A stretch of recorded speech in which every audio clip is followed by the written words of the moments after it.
the prosecution of high priority corruption cases that have stalled for years.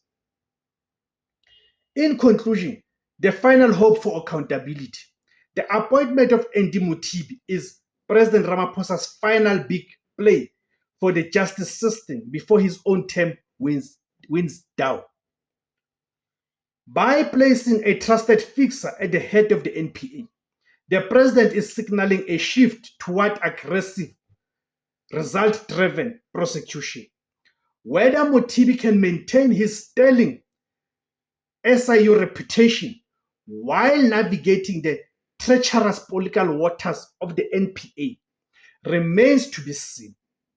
South Africa is watching, and the clock is ticking for the man now tasked with ensuring that no one, no matter how powerful,